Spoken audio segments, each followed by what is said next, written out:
Good afternoon, everyone, and welcome to the regular July 15th school board meeting of the Martin County School District. I would like to introduce Pastor Jeff Bennett, First United Methodist Church of Stuart, to give our invocation.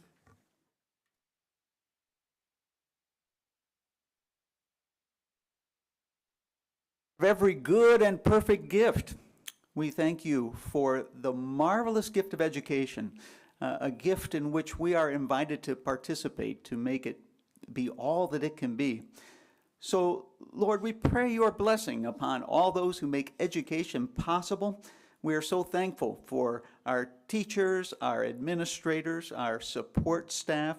Lord, we are so thankful for our school board and for our superintendent, and for all those who work together to make this gift of education be what it is. Lord, we're thankful for the families of our students, and of course the students themselves, children and youth who are precious in your sight and our sight as well. Lord, bless us in our time together, that we may do our very best by them. All this we pray. Amen. Amen. We'll now say the Pledge of Allegiance. Thank you. Pledge allegiance to the flag of the United States of America, to the republic for which it stands, one nation, under God, indivisible, with liberty and justice for all. Ms. Falls, will you call the roll? Dr. Moriarty? Here. Mrs. Roberts? Yes. Mrs. Powers? Here. Mrs. Russell? Here. Mrs. Pritchett? Here. Okay, I would like a motion to approve the agenda and addendum. I move approval of the agenda with 7.03, 10.01, 16.01, 16.02, and 18.12 added, 13.12 and 18.11 updated, 5.02 and 11.02 removed, and 3.21 moved to action only. Second. All those in favor? Aye. Ms. Powers, motion. Ms. Russell, second. And unanimous. Thank you. May I have a motion to approve the items of consent with 3.21 moved to action? So moved. Second. Ms. Powers, motion. Ms. Russell, second. All those in favor? Aye. Aye. Unanimous. Thank you.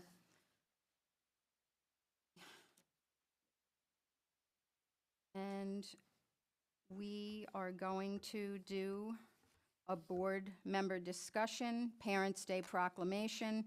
Ms. Roberts. Oh, I apologize. Before we do that, I have it written down and I skipped right over it. I would like Superintendent Main to make a few intro announcements of staff.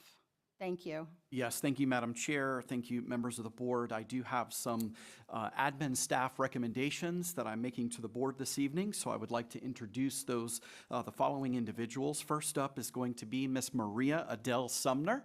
If you'll please stand, Miss Sumner. She is being recommended as the new principal of Warfield Elementary, with more than 20 years of experience in education, and most recently serving 11 of those years as assistant principal at Belglade Elementary in Palm Beach, where she helped lead gains in academic achievement, ESE student outcomes, and community engagement. Ms. Sumner is known for her focus on literacy and math achievement and building relationships with students, families, and staff. She holds a bachelor's degree in elementary ed and a master's degree in educational leadership, and holds certifications in ed leadership, elementary K-6, and ESOL endorsements. So congratulations for being recommended.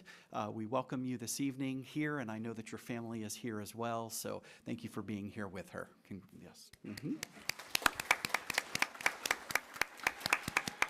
You have a fan club in the back from Warfield. All right, next up is actually Dr. Alicia Ramcharan, being recommended as one of our new assistant principals of student services at Martin County High School. She brings more than 20 years of educational experience, strong focus on curriculum, instruction, and systems that drive student success. Most recently, she has served as an assistant principal at White Knoll High School in South Carolina. Dr. Ramcharan led efforts in data-driven instructional planning, assessment coordination, and staff development. She holds a doctorate of education in educational leadership from South Carolina State University, along with advanced degrees in ed leadership and curriculum and instruction. Welcome to Martin County and welcome aboard. Thank you. Sydney Harden. Welcome. Ms. Sydney is being recommended as the new assistant principal of Palm City Elementary, most recently having served as a single school culture coordinator in Palm Beach County at Seminole Trails Elementary, where she led data-driven professional development, supported teacher growth, and enhanced family engagement. A former third grade teacher and team leader, Ms. Harden helped drive a dramatic increase in math proficiency from just 8% to a little under 50% during her third grade tenure. She holds a bachelor's degree in elementary education from Southern Illinois University Edwardsville and a master's degree in educational leadership from Florida Atlantic University. We are proud to have you and honored that you're here this evening. Welcome. Ms. Danielle Farrell, being recommended as the new assistant principal of Martin County High School for assessment and accountability. A dedicated educator and leader with more than 20 years of experience, Ms. Farrell has served in various roles since joining our Martin County School District in 2013, including teacher, instructional coach, coordinator of innovation and choice. She led the district-wide implementation of AVID systems across 11 schools and developed professional learning for over 1,200 staff members. Ms. Farrell holds a master's degree in education and MBA and a bachelor's degree in business administration. She's certified in educational leadership and holds endorsements in reading, ESOL, and multiple other instructional leadership programs. So congratulations, Danielle. We wish you the very best. You're going to be a fantastic Tiger. Miss Erin Albano, being recommended as the new assistant principal at Warfield Elementary with 16 years of experience in Title I and has served in roles including teacher, math coach, and most recently as an ESE specialist in St. Lucie County at St. Lucie West K-8 School. Ms. Albano is known for her instructional leadership, collaborative approach, and dedication to improving outcomes for all learners. She's previously led school-wide math initiatives and family engagement events at Weatherby Elementary and has a strong background in ESE compliance and support. She holds a bachelor's and master's degree in educational leadership from Florida Atlantic University, along with certifications in ed leadership, elementary ed, ESE, and ESOL. Welcome aboard. The Warfield family is extremely excited to have you.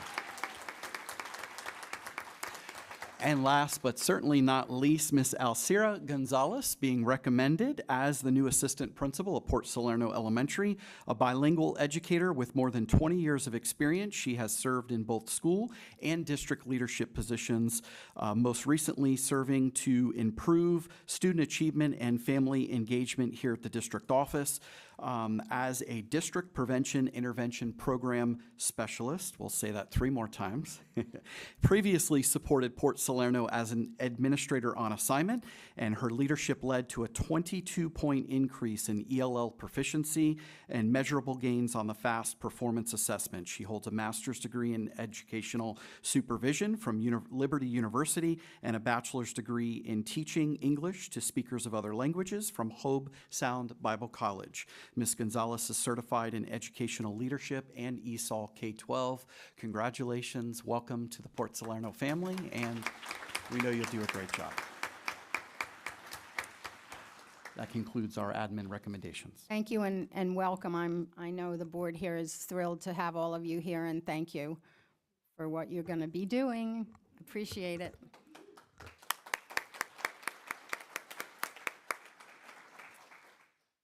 Okay, Parents' Day proclamation. Krista Lee Roberts. Yes, and welcome to our A-rated district. We're glad to have you. We're A. We're A. I had this before, and I thought we were going to do it later in the fall. Did you want to do it as Well, today is the designated day, apparently, for Parents' Day, but the reason I thought it would be better moved to October was so that the parents would actually be, we would be back in school. But this is actually Parent Recognition Day nationally, I believe. That is what, Yeah, so we can honor them today as well, but I would like to bring forward a proclamation for October. I'll work with you on that.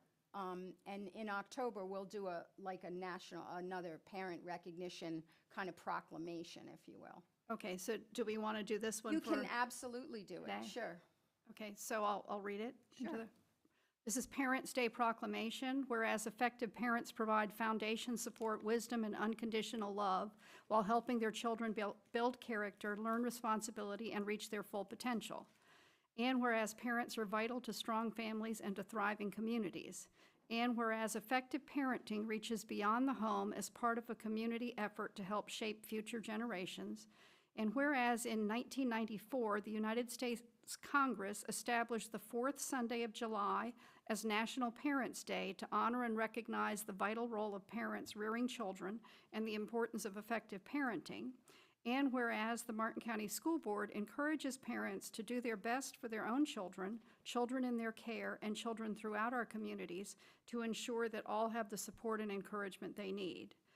Now therefore, the Martin County School Board hereby proclaims July 27, 2025 as National Parents' Day in Martin County, Florida, and urges all citizens to express their love, respect, and appreciation to our parents in our community. Thank you. So we need to vote to do this, correct? So I move acceptance of this proclamation. Second. Motion by Ms. Roberts, second by Ms. Powers. All those in favor? Aye. Aye. Motion carries unanimously. Thank you. Thank you. Okay, we now have Mr. Jeff Raymond with a retirement recognition.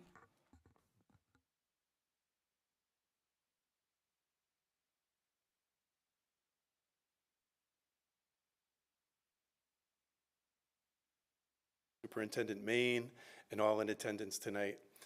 It's kind of coming full circle as we start the journey of our new administrators, but now we will shift the light onto a fine teammate who gave 34 years to our transportation department. And my little note was just that it all begins with a smile. Bus drivers have the opportunity to shape the day for all of our children. Arnett Graham's been doing that successfully for 34 years. Here to share her story are two of her supervisors, Sharna Blanco and Samaritan Daniels. And Arnett, if you would come up for the presentation as well. Thank you.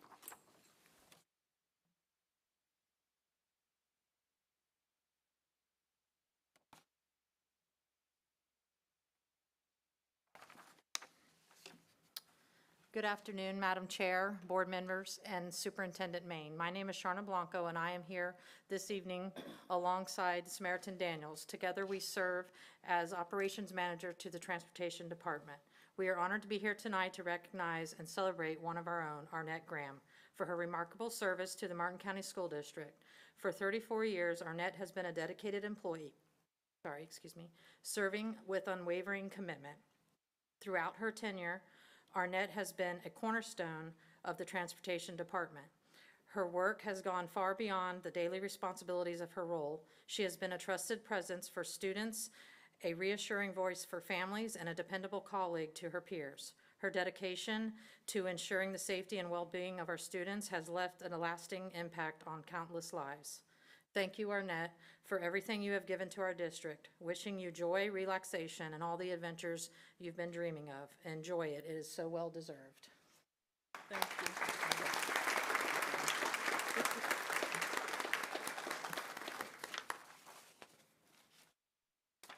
Did Arnett want to speak, or? Would you like to say a few words, Arnett? I just want to say thank you, and I'm going to miss everybody, especially the kids. And maybe I'll come back, and maybe I won't. 34 years, amazing. You got to give her 34 years, that's amazing.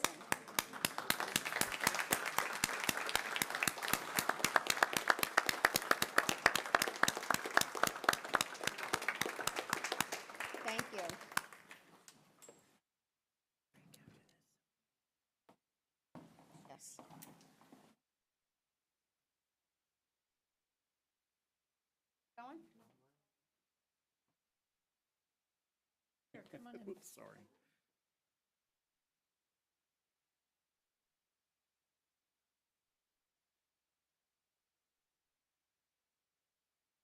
Thank you, Congratulations, Arnett. Wonderful.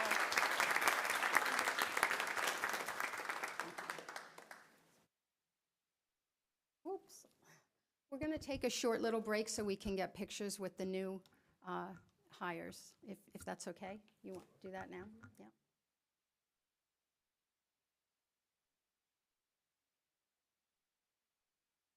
Yeah, up here is fine. I'm up here, yes. Want to go down? Go down? Sure.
Um, Let's see, district presentations, I do have one question. I'd like to refer to Mark Seacrest before Derek does his presentation. Can you give an update of the pool? Everyone wants to know.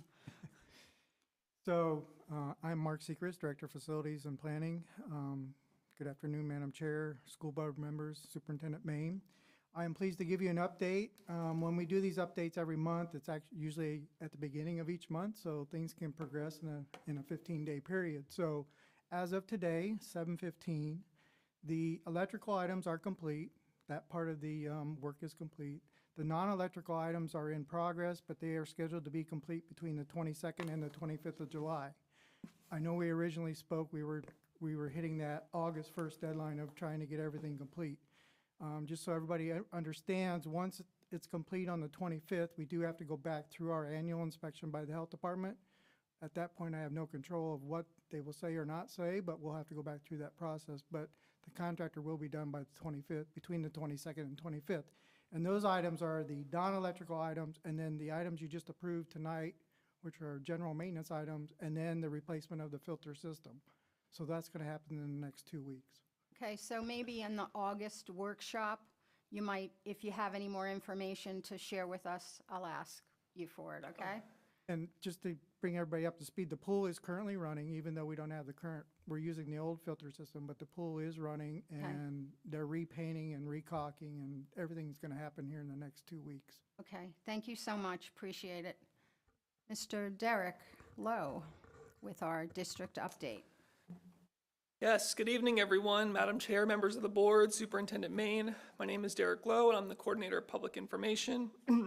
As always, it's a pleasure to bring you the month's district update. As you are well aware, we are now in the back-to-school season, so that is mainly the focus of our update today. First up, the Florida Department of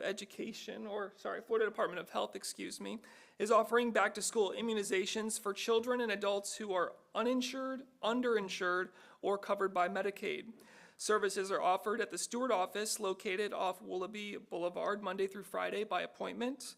A DH-680 form, which is required for school entry, can be obtained from private providers or through the Department of Health for just a $10 fee. Families are encouraged to schedule appointments early to ensure that students are ready for a safe and healthy school year. The Martin County School District has launched Teacher Lists, a free and convenient online tool that simplifies back-to-school shopping for our families and for our students.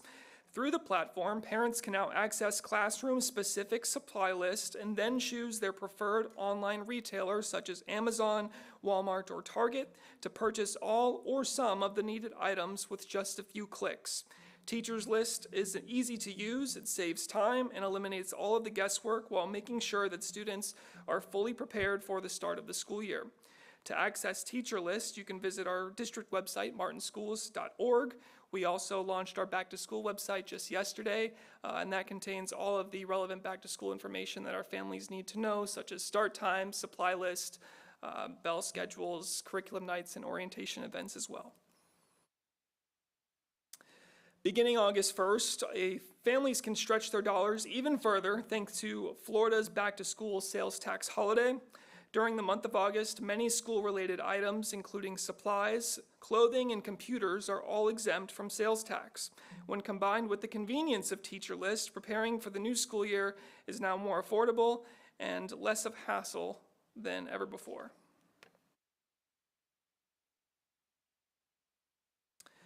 Registration for Extended Day for the upcoming school year opened on July 14th and will remain open until July 25th. All district students attending one of the district's 12 elementary schools are eligible to enroll. Students must enroll in an Extended Day program at the school in which they currently attend. VPK students must be 4 years old on or before September 1st to participate. Registration can be completed online through the Focus Parent Portal, which is located again on the district's website. Tuition is just $55 per week. That concludes this month's district updates. Until August, when we return to school, you can find us wherever you scroll or on all social media platforms. Thank you, Derek. Welcome. Superintendent Main? Oh, okay. Ms. Roberts has a question for you. Derek, you said that Extended Day registration is open from the 14th to the 25th? It opened on the 14th and will remain open through the 25th of this month, correct? What happens after the 25th? It closes? I would have to defer to the Extended Day department on that one. I mean, school starts on August 11th, correct? So maybe if the superintendent can find out, I don't want to be giving the public information that makes them think that if they don't sign up by August 25th, they can't be an extended day if that's not necessarily true. July 25th, but yes. That's not necessarily true. We'll get an answer for you and report back. Thank you. Thank you. Superintendent Main? Yes, thank you, Madam Chair, members of the board. First want to start off by thanking Mr. Seacrest and your team for having the pool a little bit ahead of schedule, and we really appreciate that, moving it along. I know this time of year it can be difficult with the weather delays and things like that, but I appreciate your steadfast leadership in making sure that that's executed and ready to go. So appreciate the updates. Also want to wish a very happy birthday to Kirsty Germain. She was around here somewhere. It's her birthday today, so wish her a happy birthday if you haven't already done so. I'd also like to thank she's in the booth back there. Also like to thank Dr. Miller for her leadership leadership, both on the operations side of the house and also attending Martin County High School every day to make sure that things are running smoothly and operating efficiently as they prepare for the 25-26 school year in the absence of a principal. So thank you for pulling double duty right now. We do have interviews on Monday and hope that we will have a very viable candidate come Monday afternoon. So thank you, ma'am. And without further ado, I want to celebrate. We lost our audience, but for those of you that are who are watching online, yes, we are an A district. It's kind of hard to not know that. It is all over the internet. It is all plastered all over our social media sites and anywhere that we can advertise that. We are incredibly proud to have received this rating from the Florida Department of Education. This distinction reinforces what so many of us already know about Martin County, and that is that this is home to one of the top performing school districts in the entire state, and the premier choice definitely on the Treasure Coast for students to attend. This wasn't about just the grade. It was about a commitment from our teachers, our students, and all of our staff, our administrators, and our families. Everyone pulled together to make this happen. It's a reflection of the high expectations that we set and the deep belief that we have that every student deserves the very best education. I want to commend several schools that jumped entire letter grades, notably Crystal Lake Elementary that went from a B to an A grade, Jensen Beach High School that went from a B to an A, Warfield Elementary that moved from a D to a C, Indiantown High School moving from a D to an A, Murray Middle School from a C to a B, Anderson Middle School from a C to a B, and Indiantown Middle School from a C to a B. We are currently appealing South Fork High School, Martin County High School, and Stewart Middle School, which were only 1 point and half a point away from reaching their A. Our documentation and data shows that they should have reached that, so we are filling out the appeals process to the DOE, but nevertheless, extremely excited and grateful for all of the hard work that happened at each of those schools. We are very proud to announce that currently Martin County High School has no C middle schools. All of our middle schools are either a B or an A, as well as all of our high schools. That is a huge improvement over previous years.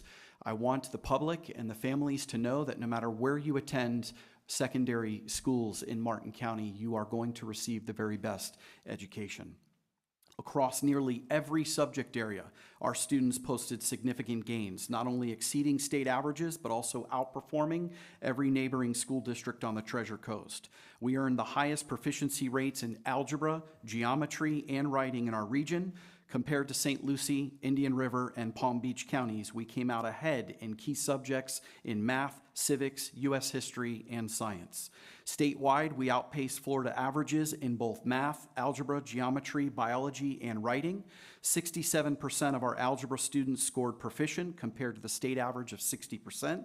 In biology, our students achieved a remarkable 75% proficient, a rate that was a 7-point gain over last year. And the growth is happening across the board. In 1 year alone, grades 6 through 8 math rose from 57% to 63%.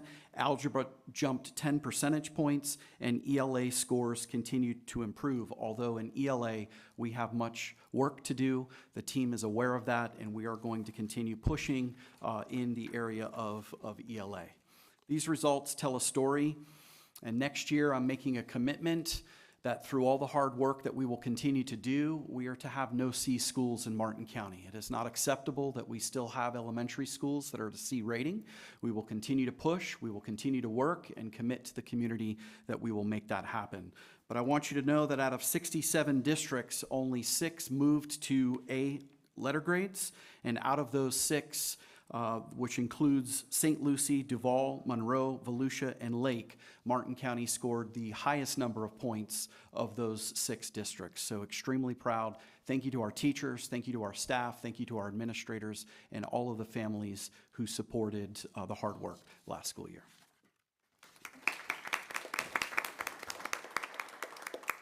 And I'm pleased to also share that our district has been awarded $500,000 in state funding to support the ongoing rebuilding of Murray Middle School following the devastated impact of Hurricane Milton. As many of you know, Murray was one of the hardest hit areas in our community when the storm made landfall last October. Several buildings were severely damaged, including spaces that were home to our vibrant music program and performing arts. Thanks to the leadership and advocacy of Representative Toby Overdorf and Senator Gail Harold, and with support of Governor Ron DeSantis and the Florida legislature and our board, this funding will supplement the $1.7 million we've already received through insurance, bringing us closer to covering the full costs of rebuilding. Our school board has approved a complete reconstruction of Building 9, 10, and 18. These spaces previously housed our band, chorus, and other critical programs, and we look forward to rebuilding those classrooms so that those programs once again can have a dedicated space on campus. Murray Middle School is a very special place in our district, and it is a school with a strong sense of community and pride. And in 1 year, the brand new principal, Tiffany Roth, and her team were able to bring them from a C to a B, points away from that A, and we know that with the new buildings, the new energy and leadership that is on that campus, they will make it happen this year. And that's why I've chosen Murray Middle School to be the first school that I attend when we are welcoming back students in August for my press conference. So at this time, that concludes my superintendent's update. Thank you, Superintendent. Ms. Powers? Superintendent Main, can we get an update on Murray Middle School and where we are with the insurance company, kind of overall financially? If there was additional funds that we needed that are not covered by insurance, kind of where we are with all of that? Yep. I think it's going to be really important as we all meet with our local delegation in preparation for the upcoming committee weeks that will be coming up, and also the session, which will start in January this year. So we just need to have that information if we're going to have an ask. Okay, thank you. We will now go to board member discussion. Wait, I missed that altogether. Where am I? Yeah, we have board member information share. Ms. Roberts? Sure. Before we do that, I had one question about 1512, the use of facilities report. There were 3 listed on there that were in progress. So I just wanted to understand whether they have their insurance in order, whether they have made their payments. What does in process mean to us?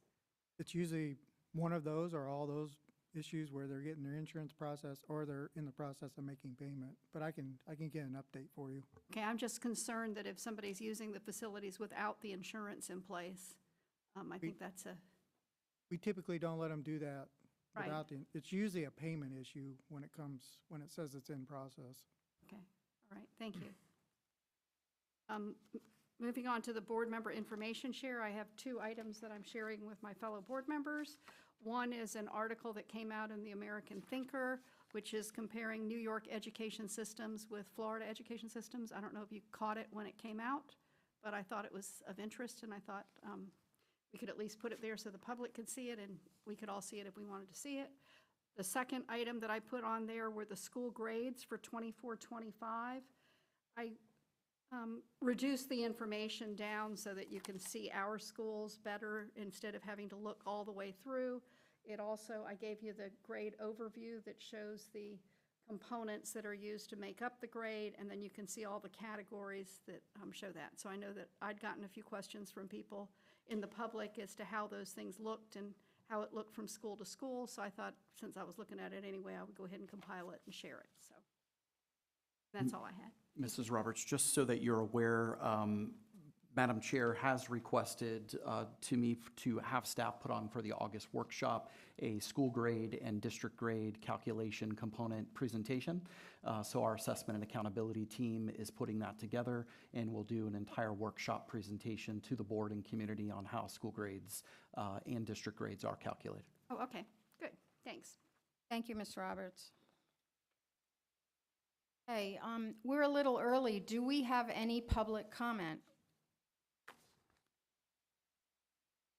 Okay, if not, we are going to move on to action-only items, beginning with one that was moved to action from consent, 3.21, renewal talk of the town therapy. Ms. Roberts. Right, I moved this to action because the cover sheet didn't match the contract. So when we're approving it, I didn't know whether we were approving the 140 per year per contractor, like it says in the cover sheet, or if you were requesting approval for the 160 that's in the contract.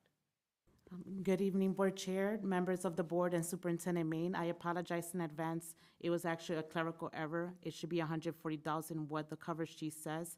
So if it's okay with the board and you approve it $140,000, the agency is aware that it is $140,000, and we will have it updated for Ms. Falls to have Mr. Main sign it with the proper number. So it's $140,000 what the cover sheet says. Okay, so I move approval of 3.21 at the dollar amount of 140 per contractor per Second. employee. Okay, Ms. Roberts, motion, Dr. Moriarty second. All those in favor? Aye. Aye. Motion carries unanimously. Okay, moving on to 8.02, schools opening and closing times. May I have a motion? Motion to approve 18.02. Second. Motion by Ms. Russell, second by Ms. Powers. All those in favor? Aye. Aye. Motion carries unanimously.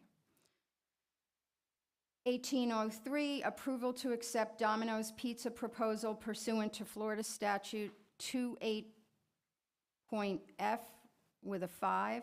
Jeffrey Carver. Move approval. Have a motion by Ms. Powers, second by Ms. Roberts. All those in favor? Aye. Aye. Motion carries unanimously. 18.04, requisitions to be approved for purchase orders over $100,000. May I have a motion? I move approval, and in the future, can we be sure that in the description it includes the when the board actually approved the item to begin with? I know it does in a couple of them, but not in the whole list. Second. Thank you.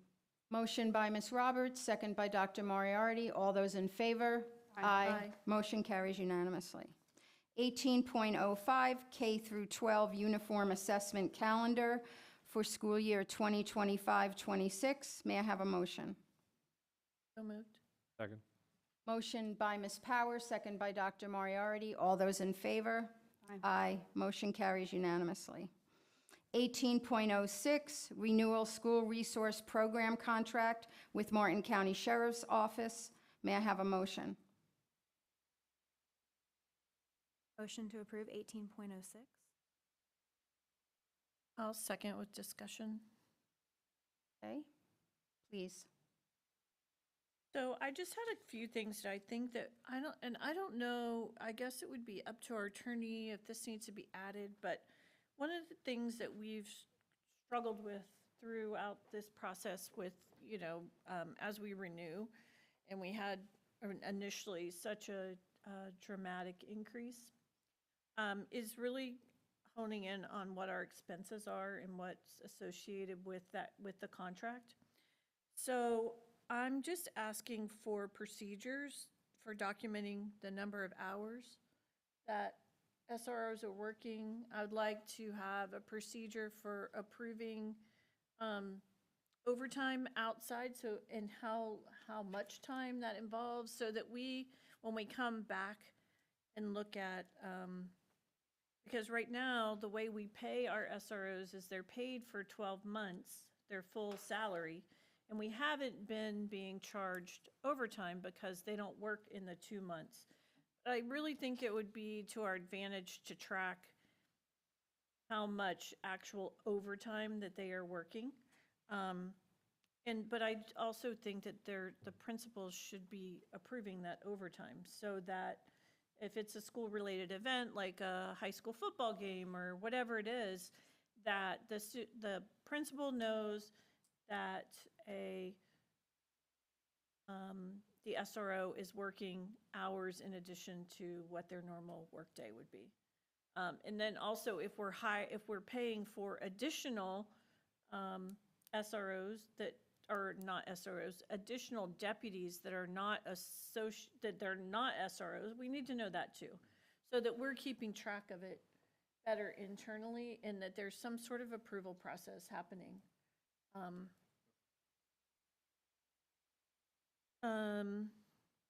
And then also, I know one of the other issues that came up was, communicating when an SRO will be absent and who's subbing, or how are we paying that?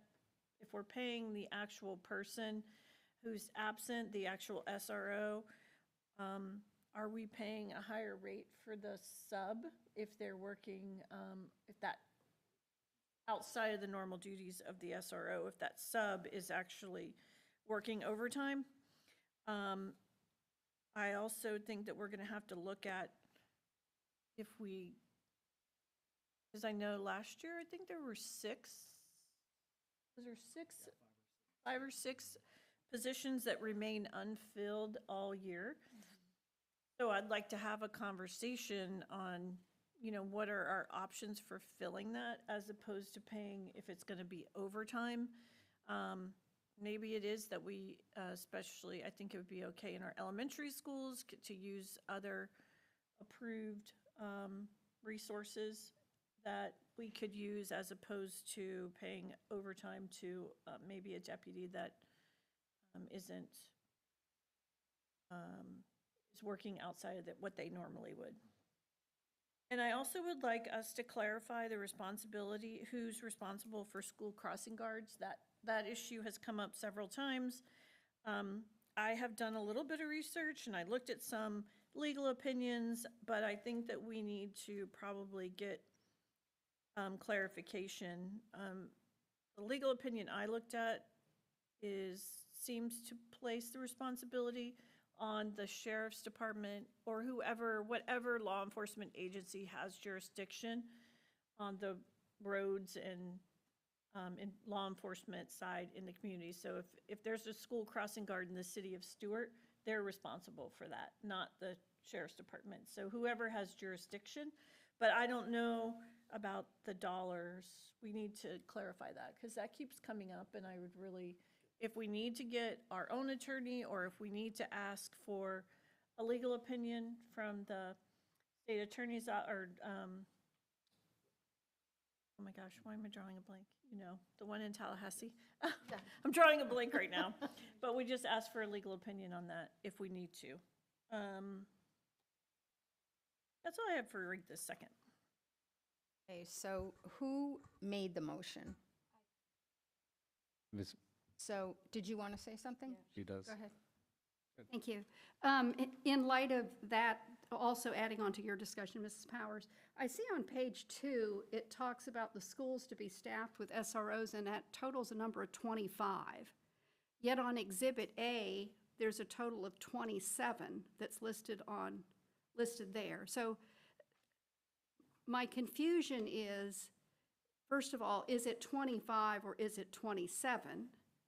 And if we're paying, so our payments are based on a monthly basis, but for example, as Mrs. Powers points out, if you have a school that has no one for a month or is using something else to do that one, pulling from one from somebody else to go do that school for a month, and we don't have, whether the number is 25 or whether the number is 27, do we reduce the amount of the $379,000 by an amount, or do we pay the $379 regardless of how many people they are short? So to make sure that I'm following you correctly, those are what I believe to be the 2 floater positions to fill in for vacancies.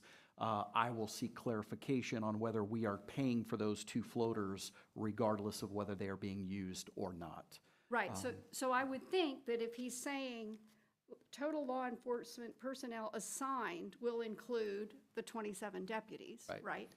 That if you're assigning 27 deputies, if 2 of them are floaters, I've designated a space for those 2 floaters to be, right? If those 2 floaters are not assigned to our schools, and we're really not even using them, and we have a shortage of 2 somewhere, then we're pushing into 5 to 10%, 10 to 20% of what our total staffing piece is supposed to be. So it would make sense that you wouldn't be paying the full 379. I mean, and I think that needs to be, I think that it's 379 based on the number of hours that we're actually getting. And if all of a sudden we aren't getting those, I think we need to be. I think it goes back to Mrs. Powers' request for there to be a log of the number of hours that they are working and how many hours we are being charged for. So those are certainly procedures that we can put in place, and the clarification from the sheriff's office on what is included in that billing.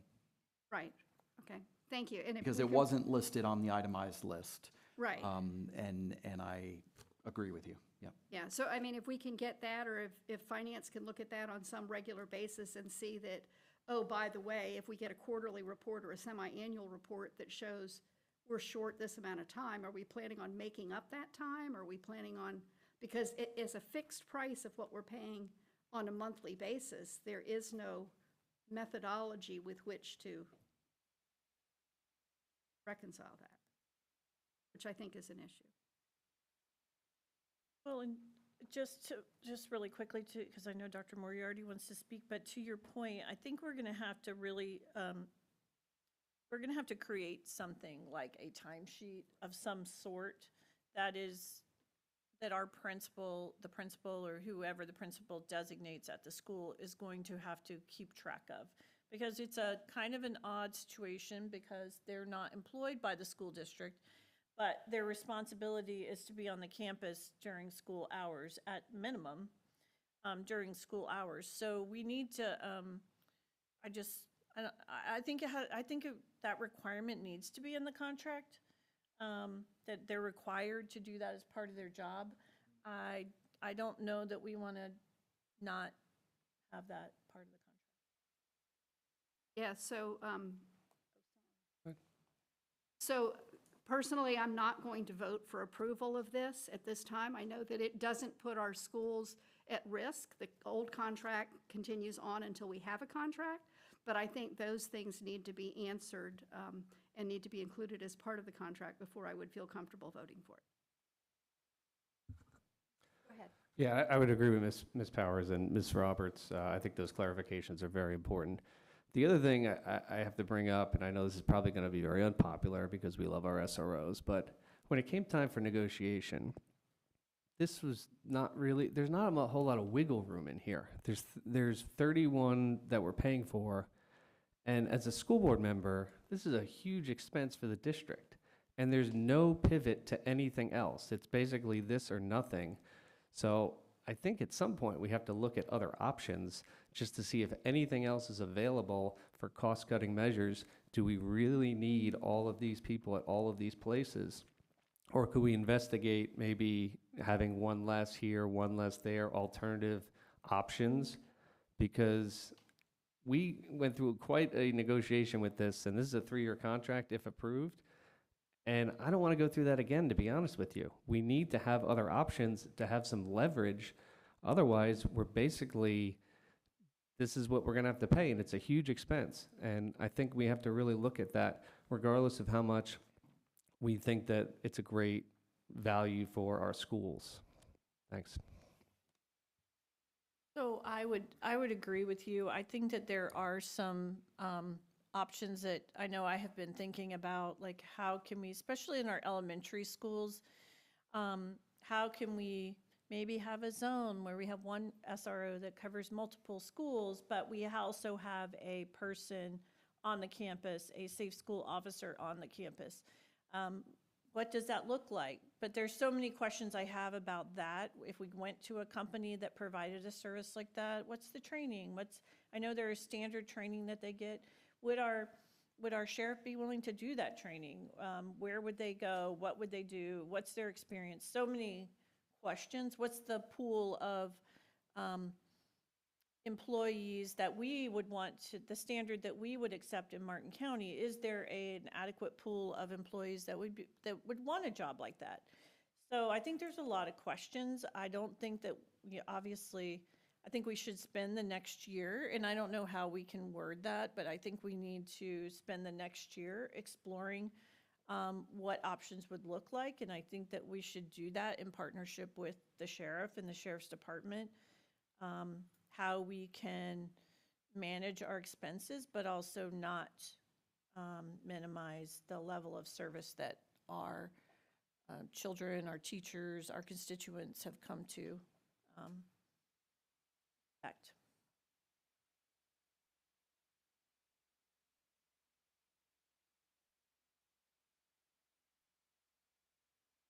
I don't think we have enough Seconder agrees. support Seconder to agrees. carry it, so, Yep, I rescind. okay, We have to agreed. vote on that, Okay. right? Don't we have to vote on that? Do we have to Motion to revote rescind. on rescinding? So you can make a motion to amend, basically, so a motion to rescind or to postpone. So we need a motion and a second on that, right? Correct. So Ms. Russell has made a motion to rescind to amend. Do I have a second? Make a motion to withdraw, and I second that. The seconder agrees. And it's withdrawn. That's fine. So We have to vote. Withdraw then. we don't No. have to vote. So, okay. Okay. I know. If you know. Right, I don't. Go ahead.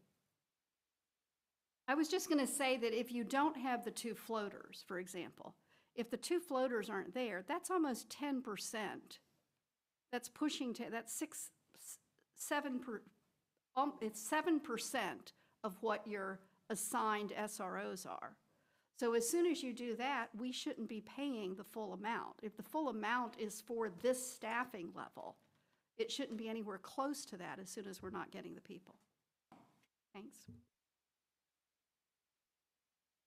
Okay, thank you. So now we are at 18.07. This is new, service order with Panorama 2526. May I have a motion? So moved. Second. I have a motion by Ms. Powers, a second by Dr. Moriarty. All those in favor? Aye. Motion carries unanimously. 18.08, mental health assistant allocation plan per FLDOE. Move May to I have a approve. motion? Move to approve 18.08. I second that, and I also request that the second document, which I know that this is primarily the document that goes to the state, but we have a second document that's in there, that's our internal document, that we outline and list all of the services that are provided for mental health in Martin County to give a comprehensive view. But the copy that I got needs to be cleaned up. It kind of breaks at weird points, so that could be done. Thank you. So I have a motion by Dr. Moriarty, a second by Ms. Roberts. All those in favor? Aye. Motion carries unanimously. 18.09, renewal 2526 provider agreement for the School Readiness Early Learning Coalition Extended Day Program. May I have a motion? So, Madam Chair, I will be abstaining since I'm employed by the Early Learning Coalition. Okay, may I have a I motion? move to approve 18.09. Second. A motion by Dr. Moriarty, a second by Ms. Russell. All those in favor? Aye. Unanimous with Ms. Powers abstaining. 18.10, renewal statewide voluntary pre-kindergarten provider contract. Again, Madam Chair, I will be abstaining due to my employment with the Early Okay. Learning Coalition. May I have a motion? Move to approve 18.10. Second. Have a motion by Dr. Moriarty, a second by Ms. Russell. All those in favor? Aye.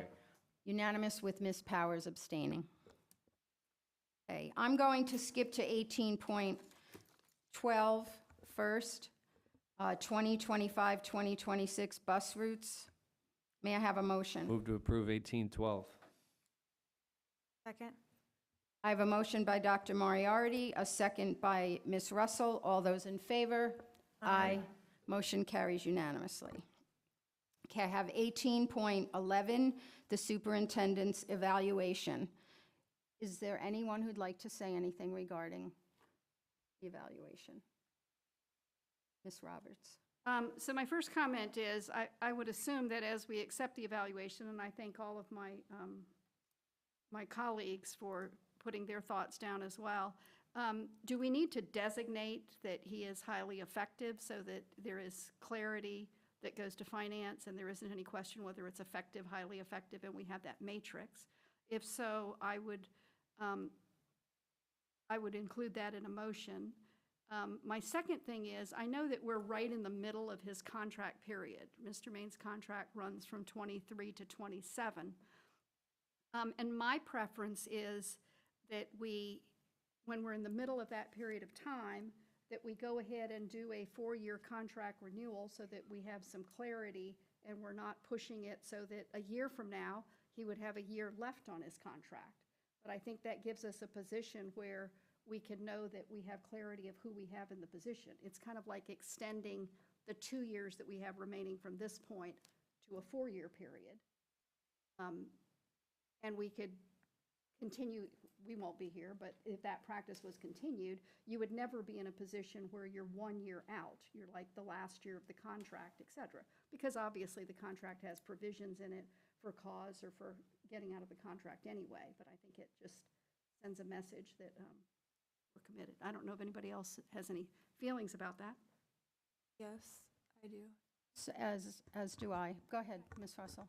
Well, I agree with both, the metric, and I'd like to see, I don't know what number you guys are looking for, but I'd like to see a 2.5 and above being considered highly effective, and then maybe a 2.0 to 2.4 being effective. I don't know what your thoughts are, but, and then also the contract extension. I think it's vitally important that we have that locked down. He has had tremendous grades. I mean, yes, what he's done within the last 2 years, I think. We're an A. Yes, we are. I think that needs to be recognized and honored, and we do need to solidify that contract. Well, I'm happy to speak to Mr. Main about a contract extension. And I also agree with the matrix because I think it doesn't give enough merit. You're at a 2.9. It doesn't give enough merit that it's kind of like being 1 point from an A. You're a highly effective superintendent, and the matrix doesn't allow for that to be shown. So I am in agreement with pretty much everything that has been said so far. Does anyone else want to say anything before you? Do you want to say anything? I agree with what you're saying about the matrix. I'd probably disagree on the contract extension when it's 2 years out. Not because he's not doing a great job. I just think it's a little premature. That would just be my opinion on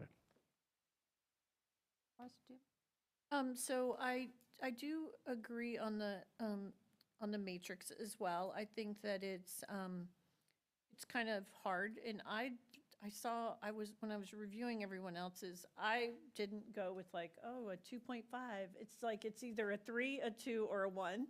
So my scores may seem a little bit lower because I didn't do it. I didn't do half points. I did you're either exceeding or you're satisfactory, or, well, there were no ones, so it didn't matter. But so I think we need to be consistent on how we're evaluating as well. Like, we need to go into it with all of us with the same kind of concept. Like, okay, can we do parts of the points? Because when you add it all up, it kind of skews it if we're not all grading the same way, if we don't all have the same grading scale. But I agree with Brian on the contract extension. I think I would have no problem looking at it next year.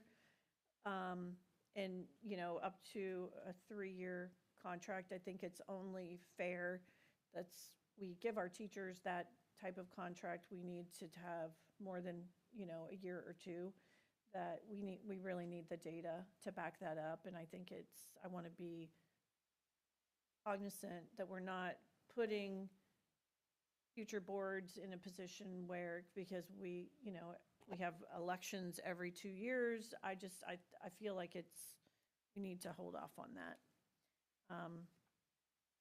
I'd be good at year 3 as well. I'm not going to agree with that. I want to see a contract extension. That's so do we take a vote on this? What do we do? Well, we're going to need a contract to extend first. So that's going to need to come to us as a contract, right, Mr. George? Yes, it would need to be agended, and then you all can vote on it. Okay, so in order to get to that place, we have to go into talks on a contract, is that correct? Or do we just, I'm not, So it sounds like a majority of you all would like to extend the contract. So I would recommend that you have a discussion with Superintendent Main. okay, If he's open to it, then it's a fairly simple bringing it to the next agenda. okay. If there's other discussions, you can talk to me and we can figure out how to move. All right. So do we need to vote to direct the chair to do those negotiations, or are we just doing it based on? So you all have had your discussion here. I don't think you need to vote on it. It's not something that's been agended. So I think the chair has heard your comments and We'll she bring can it talk. back, okay. Okay, so we'll bring it back to would it be the August regular meeting or beyond? What is how So does that work? If you and the superintendent have a fairly easy discussion, then I would expect you would bring it back at the August meeting. Okay, all right, we'll do that. Thank you. So, go ahead, Ms. Roberts. So are you entertaining a motion now to accept the evaluation and to designate a matrix of 2.0 to 2.5 to be effective and 2.5 and above to be highly effective? That's number one. Is that? Yeah, that would definitely We're be- going to change the evaluation tool, or we're just going to add it to the evaluation tool, or?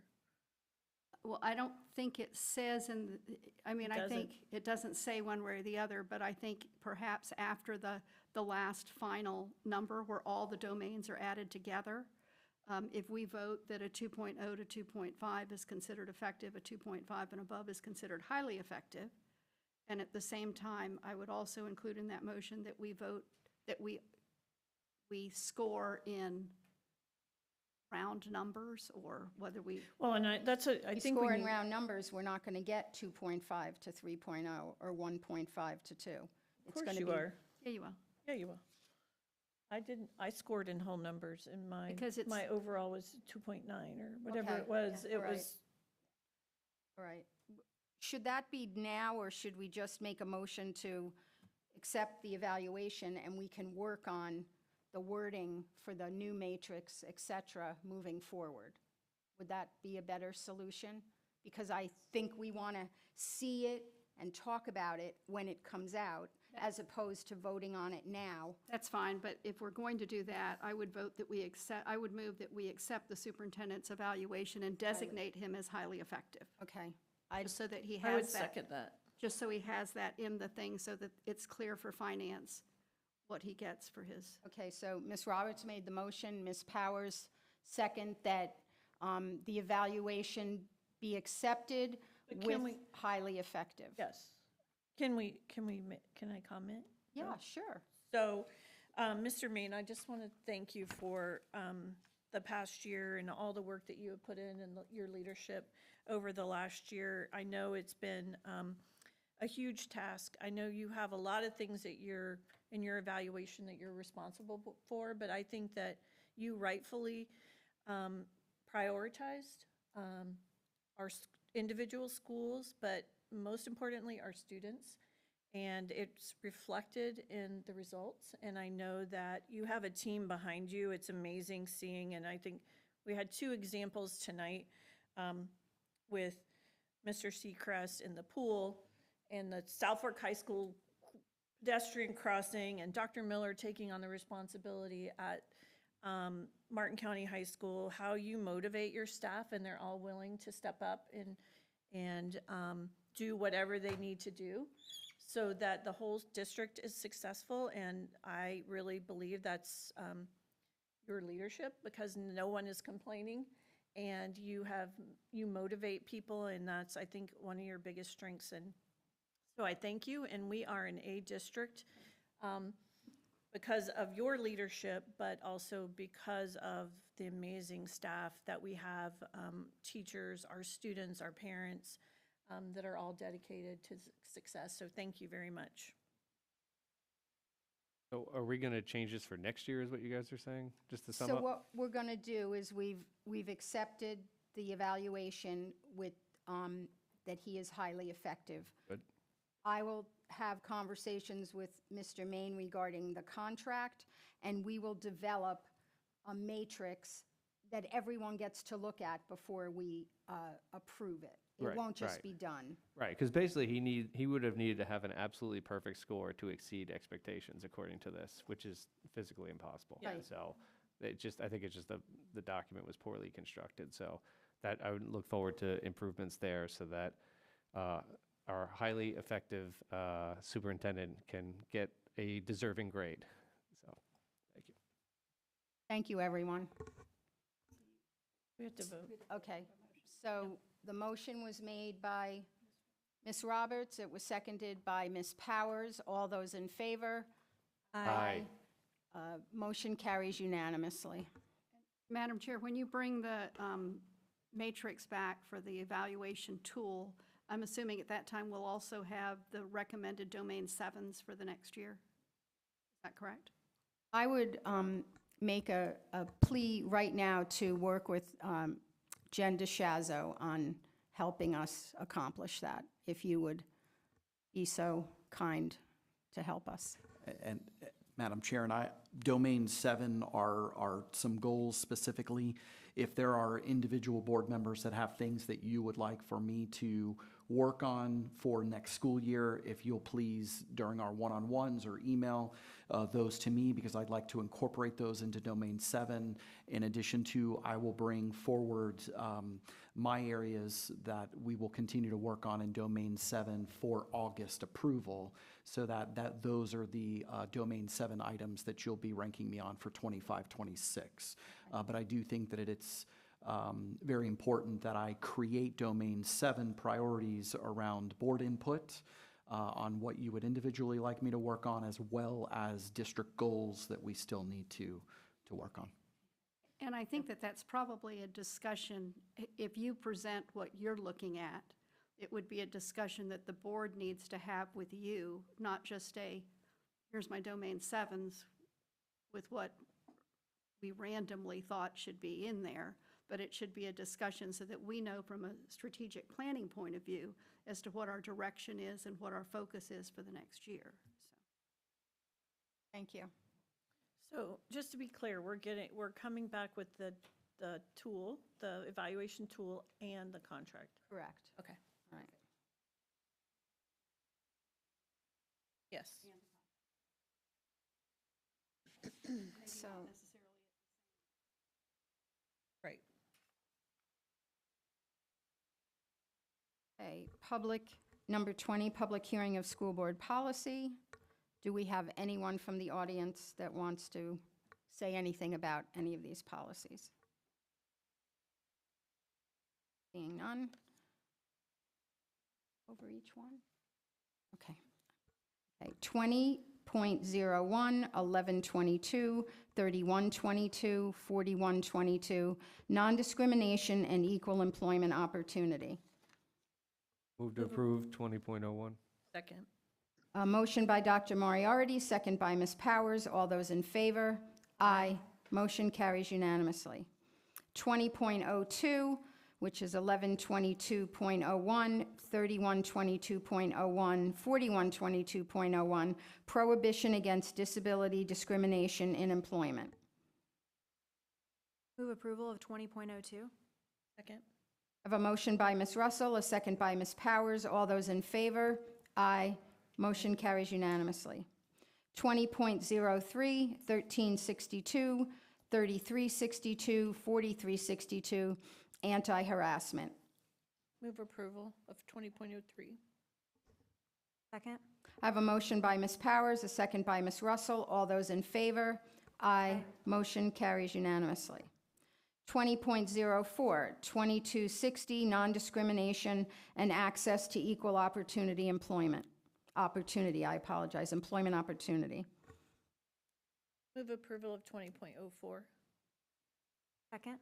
I have a motion by Ms. Powers, a second by Ms. Russell. All those in favor? Aye. Motion carries unanimously. 20.05, 2260.01, Section 504, ADA prohibition against discrimination based on disability. Move approval of 20.05. Second. Motion by Ms. Powers, second by Dr. Moriarty. All those in favor? Aye. Aye. Motion carries unanimously. 20.06, 5136, wireless communication devices. This is a new policy. Discussion? Sure. So the Florida legislature expanded its restrictions on cell phone use, prohibiting elementary and middle school students from using cell phones during the entire school day, bell to bell. I'm just wondering if this policy is in line with that new law that came down. Our policy is stricter. Are we stricter than that? Yes. Okay. Yes. Motion to approve? So moved. Second? Motion by Ms. Powers, second by Ms. Russell. All those in favor? Aye. Aye. Motion carries unanimously. 20.07, 5136.01, technology resources and other electronic equipment. This is a new policy. Move to approve? Go ahead. Motion by Dr. Moriarty, second by Ms. Powers. All those in favor? Aye. Motion carries unanimously. 20.08, 5517, anti-harassment. Move approval of 20.08. Second? Motion by Ms. Powers, second by Ms. Russell. All those in favor? Aye. Motion carries unanimously. 20.09, 5517.01, bullying and harassment. Move approval of 20.09. Second. Motion by Ms. Russell, second by Ms. Powers. All those in favor? Aye. Motion carries unanimously. 20.10, 5517.02, non-discrimination and prohibition of harassment. This policy is rescinded. Move approval of 20.10. Second. Motion by Ms. Russell, second by Ms. Powers. All those in favor? Aye. Motion carries unanimously. 20.11, 5517.02, sexual violence. This is a new policy.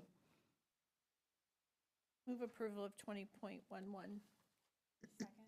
Motion by Ms. Powers, second by Ms. Russell. All those in favor? Aye. Aye. Motion carries unanimously.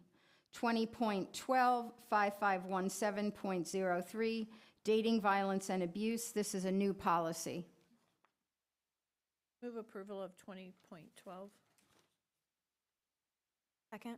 I have a motion by Ms. Powers, a second by Ms. Russell. All those in favor? Aye. Motion carries unanimously. 20.13, 5722, school-sponsored publications and productions. Move approval of 20.13. Second? Motion by Ms. Powers, second by Ms. Russell. All those in favor? Aye. 20.14, 8415, weather-related emergency response and compensation. Move approval of 20.14. Second. Motion by Ms. Russell, second by Ms. Powers. All those in favor? Aye. Motion carries unanimously.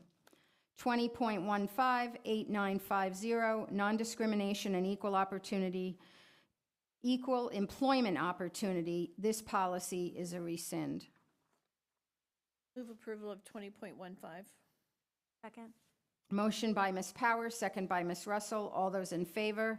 Aye. Motion carries unanimously. 20.16, 8952, Section 504, ADA, prohibition against disability discrimination in employment. This is a rescind policy. Move approval of 20.16. Motion by Ms. Powers, second by Ms. Russell. All those in favor? Aye. Motion carries unanimously. 20.17, 8960, non-discrimination and prohibition of harassment. This policy is a rescind policy. Move approval of 20.17. Second. Motion by Ms. Powers, second by Ms. Russell. All those in favor? Aye. Motion carries unanimously. 20.18, 8965, discrimination harassment complaint procedure. This policy is a rescind policy. Move approval of 20.18. Second. Motion by Ms. Russell, second by Ms. Powers. All those in favor? Aye. Aye. Motion carries unanimously. Because we are past 5 o'clock, is there anyone who would like to speak from the public? Seeing none, we are now open to the board. Does anybody want to say anything? Go ahead. Yeah, I want to share a personal story here because we're around children, and I had an issue with my 7-year-old daughter, and maybe it might bring some light to this community. Has anyone ever heard of magnetic beads, these tiny magnetic beads that kids play with? So they are minuscule, but they have the strongest, most powerful magnets you can imagine. I did not purchase these things, but my son traded with another kid, and my 7-year-old ended up with these tiny beads, and they're kind of like a fidget toy where you work them in your hand, and it's like you ever see those fidget spinners? It's similar to that. My 7-year-old is sitting on the couch watching TV, eating chips, and happens to pick these up and is playing with them in her other hand, eating chips, and puts the beads in her mouth and swallows them.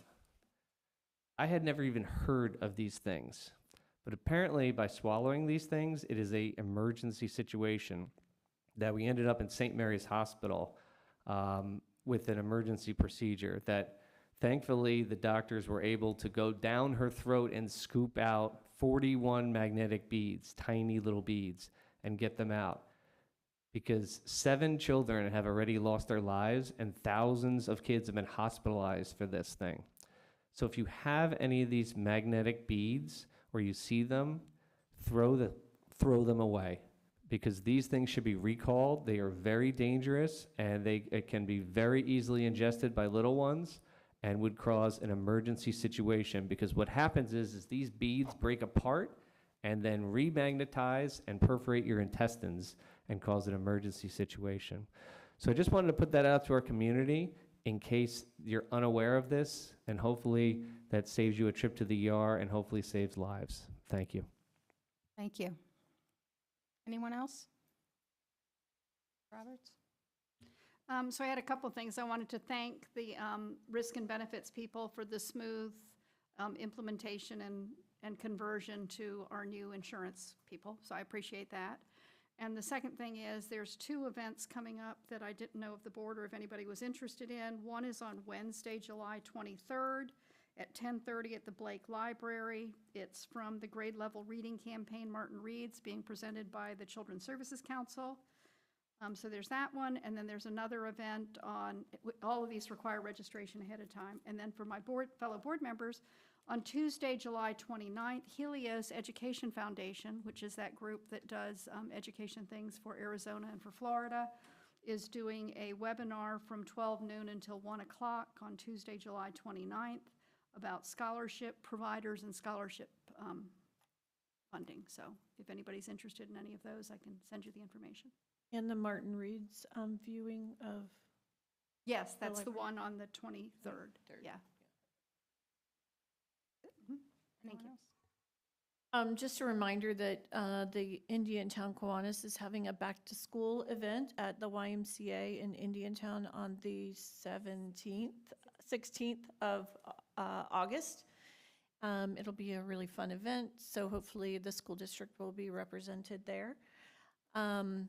And again, congratulations to everyone on our A grade. I know we still have a lot of work to do. There's a lot of work to be done over the next year, but I want the administrators, the superintendent, and our teachers and our families to know that I know 100% of this board supports all the efforts to continue the improvements that were made this year and to be even better next year. And congratulations to everyone for all of the amazing work you all did. I hope you're having a great summer, and it feels like school is quickly closing in on us. So enjoy the rest of your summer. I will ditto what Ms. Power said. I have one thing to just say. It's a hot topic issue. I've been approached by parents, as well as, I believe we all got an email regarding dress code and not being implemented in all of the schools, specifically the length of the shorts on the girls. They are not wearing appropriate shorts, and they are not being caught. I want to use the right word. There is nothing that's being done, and when the parents are notified, they say, well, it's in your dress code, they just have to cover the buttocks. And they're not covering the buttocks, but they're right there. And I was sent a picture, and it was elementary school, and it was not covering, and it wasn't appropriate at an elementary school or any school. And I'm imploring our principals to please follow through with the dress code in the interim, and maybe we need to relook at the policy with regard to the shorts, because they are not following the dress code. So I wanted to bring that to everybody's attention, because school is starting very shortly, and we really need the administrators to come through, and that the parents understand that if their shorts aren't appropriate, they're not going to be allowed to wear them in school. Thank you. And with that, this meeting is adjourned. Thank you, everyone.